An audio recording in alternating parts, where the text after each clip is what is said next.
बोलते हैं, जो बहुत ही फेमस है, उसका वीडियो लेकर क्या है ये इतिहास। तो इतिहास में हम लोग देखेंगे भारत का इतिहास। सबसे पहले क्या पढ़ेंगे? भारत का इतिहास। तो इसमें क्या है, भारत के इतिहास में चलिए देखते हैं। इसमें लिखा हुआ है, उत्तर में हिमालय से लेकर दक्षिण में समुद्र तक फैला यह उपमहाद्वीप भारतवर्ष के नाम से ज्ञात है, जिसे महाकाव्य तथा पुराणों में भारतवर्ष अर्थात भारत का देश तथा यहाँ के निवासियों को भारतीय अर्थात भारत की संतान कहा गया है। उत्तर में हिमालय से लेकर, ये उत्तर के हिमालय से लेकर दक्षिण में समुद्र तक ये फैला एक उपमहाद्वीप, जिसको भारतवर्ष के नाम से जाना जाता है। और पुराणों में इसको भारतवर्ष अर्थात भारत का देश भी कहते हैं। यहाँ के निवासियों को भारतीय कहा गया है, यानी अर्थात भारत की संतान कहा गया है। यूनानियों ने भारत को इंडिया तथा मध्यकालीन मुस्लिम इतिहासकारों ने हिंद अथवा हिंदुस्तान के नाम से संबोधित किया। यूनानियों ने अपने भारत देश को किस नाम से संबोधित किया? इंडिया के नाम से संबोधित किया। और मध्यकालीन मुस्लिम इतिहासकार जो थे, उन्होंने हिंद अथवा हिंदुस्तान के नाम से संबोधित किया। तो भारत इतिहास को अध्ययन की सुविधा के लिए 3 भागों में बांटा गया। कितने भागों में? 3 भागों में। एक प्राचीन इतिहास, मध्यकालीन भारत एवं आधुनिक भारत। 3 भागों में बांटा गया है, प्राचीन भारत, मध्यकालीन भारत एवं आधुनिक भारत। तो अभी हम पढ़ेंगे प्राचीन भारत। तो चलिए देखते हैं, प्राचीन भारत पढ़ते हैं। तो प्राचीन भारत में देखिए क्या, प्राचीन भारतीय इतिहास के विषय में जानकारी मुख्यतः 4 स्रोतों से प्राप्त होती है। कितने स्रोतों से प्राप्त होती है हमको? 4 स्रोतों से। एक हो गया धर्म ग्रंथ, दूसरा ऐतिहासिक ग्रंथ, तीसरा विदेशियों का विवरण, चौथा पुरातत्व संबंधी साक्ष्य। धर्म ग्रंथ एवं ऐतिहासिक ग्रंथ से मिलने वाली महत्वपूर्ण जानकारी कि धर्म ग्रंथ या ऐतिहासिक ग्रंथ से हमको कौन सी जानकारी मिलती है? भारत का सर्व प्राचीन धर्म ग्रंथ वेद है। यह भारत का सर्व प्राचीन धर्म ग्रंथ वेद है, जिसके संकलनकर्ता महर्षि कृष्ण द्वैपायन वेद व्यास को माना जाता है। वेद 4 प्रकार के होते हैं, तो ऋग्वेद कहा जाता है। इसमें दल 1028 सूक्ति, जिसको वाल्खिल्य पाठ के 11 सूत्रों सहित है इसमें, एवं 10,465 क्या है? ऋचाएं हैं। इस वेद के ऋचाओं के पढ़ने वाले ऋषि को होत्र कहते हैं। जो इस वेद को पढ़ता है उसको क्या कहते हैं? होत्र। इस वेद से आर्य के राजनीतिक प्रणाली एवं इतिहास के बारे में जानकारी मिलती है। सेकंड क्या है? विश्वामित्र द्वारा रचित ऋग्वेद के 3रे मंडल में सूर्य देवता सावित्री को समर्पित प्रसिद्ध गायत्री मंत्र है। इसके 9वें मंडल में देवता सोम का उल्लेख भी किया गया है। और आगे चलते हैं, आगे देखते हैं आगे और क्या है। तो चलिए चलते हैं आगे देखते हैं।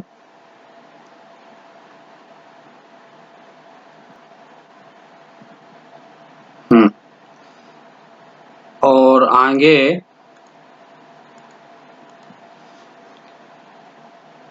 इसमें 8वें मंडल की हस्तलिखित ऋचाओं को खिल कहा जाता है। इसमें जो 8वें मंडल की हस्त हैं उनको क्या कहा जाता है? खिल कहा जाता है। चातुर्वर्ण समाज की कल्पना का आदि स्रोत ऋग्वेद के 10वें मंडल में वर्णित पुरुष सूक्त है, जिसके अनुसार 4 ब्राह्मण, क्षत्रिय, वैश्य तथा शूद्र आदि पुरुष ब्रह्मा के क्रमशः मुख, भुजाओं, जंघाओं और चरणों से उत्पन्न हुए। इसमें एक नोट भी है, धर्म सूत्र 4 प्रमुख जातियों की स्थितियों, व्यवसायों, दायित्वों, कर्तव्यों तथा विशेषाधिकारों में स्पष्ट विभेद करता है। तो इसमें दिया हुआ है, वर्तमान में प्रचलित ग्रेगोरियन कैलेंडर, जिसको ईसाई कैलेंडर या जूलियन कैलेंडर भी कहते हैं, ईसाई धर्मगुरु ईसा मसीह के जन्म वर्ष या कल्पित पर आधारित है। ईसा मसीह के जन्म के पहले के समय को ईसा पूर्व या BC, before the birth of Jesus Christ कहा जाता है। ईसा पूर्व में वर्षों की गिनती उल्टी दिशा में होती है, जैसे महात्मा बुद्ध का जन्म 563 ईसा पूर्व में एवं मृत्यु कब हुई थी? 483 ईसा पूर्व में हुआ। यानी ईसा मसीह के जन्म के 563 वर्ष पूर्व महात्मा बुद्ध का मृत्यु हुई। ईसा मसीह की जन्म तिथि से आरंभ हुआ सन या ईस्वी सन कहलाता है। इसके लिए संक्षेप में ई भी लिखा जाता है। ई को लैटिन भाषा में एडी भी लिखा जाता है। एडी यानी एनो डोमिनी का शाब्दिक अर्थ है in the year of Lord Jesus Christ. अब ईसा मसीह के ईसा पूर्व के बारे में आपने जानकारी ले ही ली और आगे चलते हैं। आगे अब क्या है, हाँ आगे कुछ और है तो उनको भी देखते हैं। वामनावतार के 3 पगों के आगम स्रोत ऋग्वेद है। ऋग्वेद में इंद्र के लिए 250 तथा अग्नि के लिए 200 ऋचाओं की रचना की गई है। यहाँ भी एक नोट है, प्राचीन इतिहास के साधन के रूप में वैदिक साहित्य में ऋग्वेद के बाद शतपथ ब्राह्मण का स्थान है। किसका स्थान है? ऋग्वेद के बाद शतपथ ब्राह्मण का। अब हम पढ़ेंगे यजुर्वेद। यजुर्वेद के लिए मंत्रों तथा बलि के समय अनुपालन के लिए नियमों का संकलन यजुर्वेद कहलाता है। इसके पाठकर्ता को अध्वर्यु कहते हैं। यह एक ऐसा वेद है जो गद्य एवं पद्य दोनों में पाया जाता है। क्या? यजुर्वेद एक ऐसा वेद है जो गद्य एवं पद्य दोनों में पाया जाता है। सामवेद, यह गाई जा सकने वाली ऋचाओं का संकलन है। इसके संगीत का जनक भी कहा जाता है। अब आगे पढ़ते हैं अथर्ववेद। अथर्ववेद क्या है? चलिए देखते हैं अथर्ववेद क्या है। अथर्वा ऋषि द्वारा रचित इस वेद में रोग निवारण, तंत्र मंत्र, जादू टोना, साप, वशीकरण, आशीर्वाद, स्तुति, प्रायश्चित, औषधि, अनुसंधान, प्रेम, विवाह, राजकर्म, मातृभूमि, महात्म्य आदि विविध विषयों से संबंध, मंत्र तथा सामान्य मनुष्यों के विचारों, विश्वासों, अंधविश्वासों इत्यादि का वर्णन किया गया है। यहाँ पे पुराण है, यहाँ पे संबंधित वंश। विष्णु पुराण मौर्य वंश का है, मत्स्य पुराण आंध्र सातवाहन और वायु पुराण गुप्त वंश का। इसमें सभा एवं समिति को प्रजापति की 2 पुत्रियां कहा गया है। किसको 2 पुत्रियां कहा गया है? प्रजापति की सभा एवं समिति को। नोट भी है, नोट सबसे प्राचीन वेद ऋग्वेद एवं सबसे बाद का वेद कौन सा है? अथर्ववेद है। हाँ, वेदों को भली भांति समझने के लिए 6 वेदांगों की रचना हुई। अब वेदों को समझने के लिए 6 वेदांगों की भी रचना की गई। ये कौन कौन से हैं? शिक्षा, ज्योतिष, कल्प, व्याकरण, निरुक्त तथा छंद। कौन कौन से हैं? शिक्षा, ज्योतिष, कल्प, व्याकरण, निरुक्त तथा छंद। भारतीय ऐतिहासिक कथाओं का सबसे अच्छा क्रमबद्ध विवरण पुराणों में मिलता है। इसके रचयिता लोमहर्ष अथवा इनके पुत्र उग्रश्रवा माने जाते हैं। इनकी संख्या 18 है। ब्राह्मण एवं भागवत में ही राजाओं की वंशावली पाई जाती है। तो आगे चलते हैं, आगे और भी है। हाँ, अब हमको पढ़ना है पुराणों में मत्स्य पुराण सबसे प्राचीन एवं प्रामाणिक है। पुराणों में कौन सा पुराण? मत्स्य पुराण। क्या है ये? सबसे प्राचीन एवं प्रामाणिक है। अधिकतर पुराण सरल संस्कृत श्लोक में लिखे गए हैं। स्त्रियां तथा शूद्र जिन्हें वेद पढ़ने की अनुमति नहीं थी, वे भी पुराण सुन सकते थे। पुराणों का पाठ पुजारी मंदिरों में किया करते थे। स्त्री की सर्वाधिक गिरी हुई स्थिति मैत्रेयनी संहिता से प्राप्त होती है, जिससे जुआ शराब की भांति स्त्री को पुरुष का तीसरा मुख्य दोष बताया भी गया है। शतपथ ब्राह्मण में स्त्री को पुरुष का अर्धांगिनी कहा गया है। स्मृति ग्रंथों में सबसे प्राचीन एवं प्रामाणिक मनुस्मृति मानी जाती है। यह शुंग काल का मानक ग्रंथ है। नारद स्मृति गुप्त युग के विषय में जानकारी प्रदान करता है। जातक में बुद्ध की पूर्व जन्म की कहानी वर्णित है। हीनयान का प्रमुख ग्रंथ कथा वस्तु है, जिसमें महात्मा बुद्ध का जीवन चरित्र अचानक कथानकों के साथ है। अब आगे चलते हैं, आगे और भी है, तो चलिए।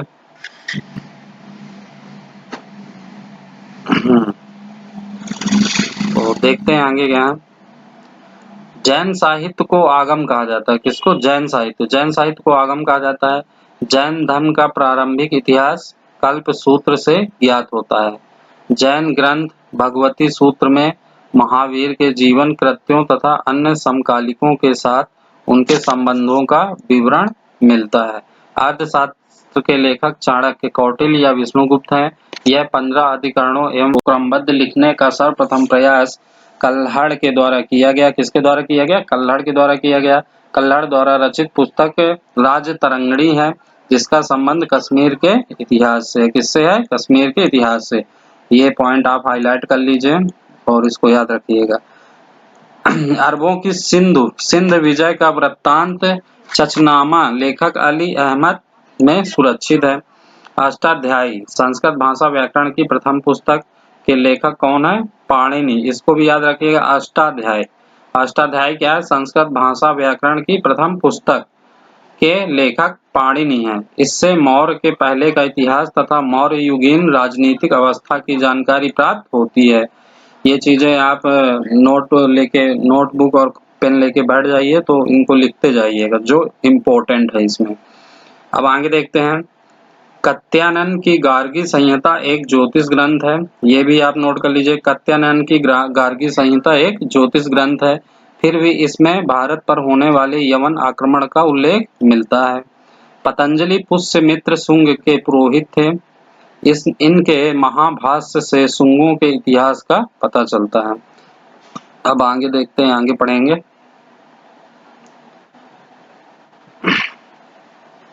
तो आगे चलिए, आगे देखते हैं। विदेशी यात्रियों से मिलने वाली प्रमुख जानकारी। जो विदेशी यात्री थे उनसे क्या क्या जानकारी मिलती है देखते हैं। नंबर ए में है यूनानी रोमन लेखक। यूनानी रोमन लेखक में कौन है? Number first, टेसियस। यह ईरान का राजवैद्य था। टेसियस भारत के संबंध में इसका विवरण आश्चर्यजनक कहानियों से परिपूर्ण होने के कारण अविश्वसनीय है। फिर सेकंड में है हेरोडोटस। इसे इतिहास का पिता भी कहा जाता है। इसने अपनी पुस्तक हिस्टोरिका में 5वीं शताब्दी ईसा पूर्व के भारत फारस के संबंध का वर्णन किया है, परंतु इसका विवरण भी अनुश्रुतियों एवं अफवाहों पर आधारित है। तीसरा है सिकंदर के साथ आने वाले लेखकों में निर्याकस, आनेसिक्राटस तथा आस्टुबोलिस के विवरण अधिक प्रामाणिक एवं विश्वसनीय हैं। मेगास्थनीज यह सेल्यूकस निकेटर का राजदूत था, जो चंद्रगुप्त मौर्य के दरबार में आया था। इसने अपनी पुस्तक इंडिका में मौर्य युगीन समाज एवं संस्कृति के विषय में लिखा है। फिर फिफ्थ नंबर है डायमेकस। यह सीरियन नरेश आंतियोकस का राजदूत था, जो बिंदुसार के राज दरबार में आया था। इसका विवरण भी मौर्य युग से संबंधित है। फिर 6 नंबर है डायनोसियस। यह मिस्र नरेश टॉलमी फिलेडेल्फस का राजदूत था, जो अशोक के दरबार में आया था। 7 नंबर टॉलमी। इसने 2री शताब्दी में भारत का भूगोल नामक पुस्तक लिखी। 8 नंबर में देखते हैं। 8 नंबर में कौन है? फिनी। कौन है? फिली। तो इन्होंने क्या किया था? इसने प्रथम शताब्दी में नेचुरल हिस्ट्री नामक पुस्तक लिखी। कौन सी पुस्तक लिखी? Natural history. इसमें भारतीय पशुओं, पेड़ पौधों, खनिज पदार्थों आदि के बारे में विवरण मिलता है। 9 नंबर है पेरिप्लस ऑफ द इरिथ्रियन सी। इस पुस्तक के लेखक के बारे में जानकारी नहीं है। जो है इनके बारे में जानकारी नहीं है। यह लेखक करीब 80 ईस्वी में हिंद महासागर की यात्रा पर आया था। इसने उस समय के भारत के बंदरगाहों तथा व्यापारिक वस्तुओं के बारे में जानकारी दी थी। अब इसके बाद देखते हैं चीनी लेखक। क्या चीनी लेखक कौन कौन से हैं? फाहियान एक चीनी लेखक है। तो इन्होंने कौन सी? यह चीनी यात्री गुप्त नरेश चंद्रगुप्त द्वितीय के दरबार में आए थे। इसने अपने विवरण में मध्य प्रदेश के समाज एवं संस्कृति के बारे में वर्णन किया था। चीनी यात्री फाहियान ने। इसने मध्य प्रदेश की जनता को सुखी एवं समृद्ध भी बताया था। और आगे चलते हैं, आगे है नंबर 2 में रायुगन। ये कौन थे रायुगन भाई? इसको भी देखते हैं। यह 518 ईस्वी में भारत आया था। इसने अपने 3 वर्षों की यात्रा में बौद्ध धर्म की प्राप्तियां एकत्रित की थी। 3rd में है हेनसोंग। हेनसोंग यह हर्षवर्धन के शासनकाल में भारत आया था। हेनसोंग 629 ईस्वी में चीन से भारतवर्ष के लिए प्रस्थान किया और लगभग 1 वर्ष की यात्रा के बाद सर्वप्रथम वह भारतीय राज्य कपिसा पहुंचा। कहाँ पहुंचा? भारतीय राज्य कपिसा। भारत में 15 वर्षों तक ठहर कर 645 ईस्वी में चीन लौट गया। ये अपने इंडिया में 15 साल तक था। वह बिहार में नालंदा जिला स्थित नालंदा विश्वविद्यालय में अध्ययन करने तथा भारत से बौद्ध ग्रंथों को एकत्र कर ले जाने के लिए आया था। वो किस लिए भारत आया था? नालंदा विश्वविद्यालय में अध्ययन करने तथा भारत से बौद्ध ग्रंथों को एकत्र करके ले जाने के लिए आया था। इसका भ्रमण वृत्तांत CUP नाम से प्रसिद्ध है, जिसमें 138 देशों का विवरण मिलता है। इसने हर्षकालीन समाज अध्ययन किया है।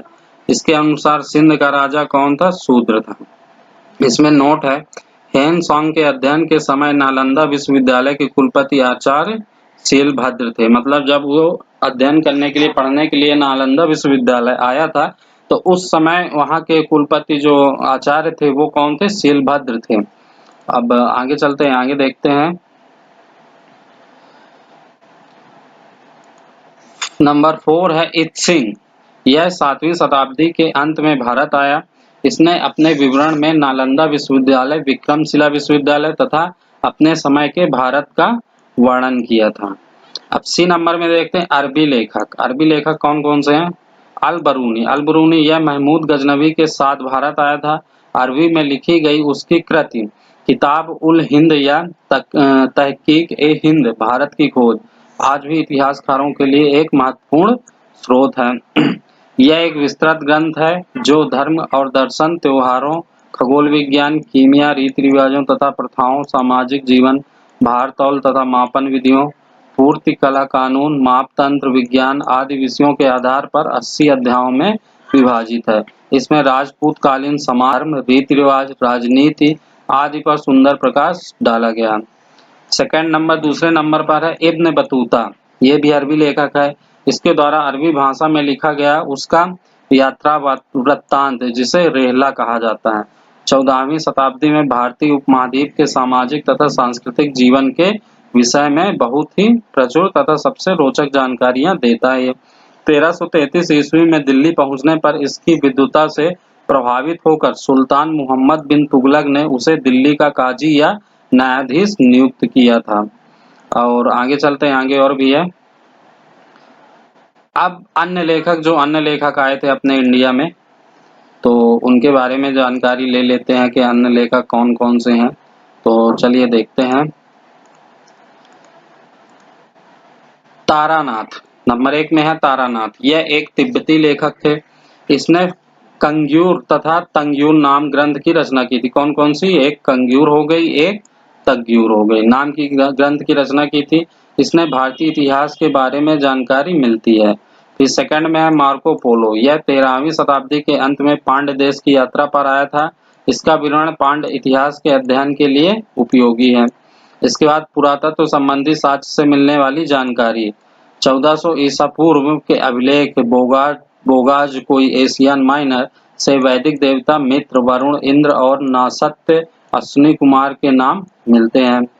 मध्य भारत में भागवत धर्म विकसित होने का प्रमाण यवन राजदूत होलियोडोरस के वेश नगर विदिशा गरुड़ स्तंभ लेख से प्राप्त होता है। सर्वप्रथम भारतवर्ष का जिक्र हाथी गुम्फा अभिलेख में है।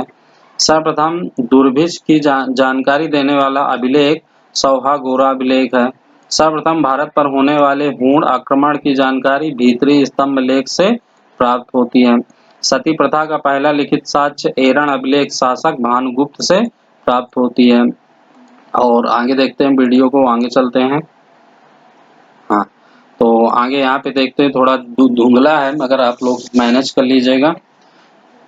इसमें है रेशम बुनकर की श्रेणियों की जानकारी और मंदसौर अभिलेख से प्राप्त होती है।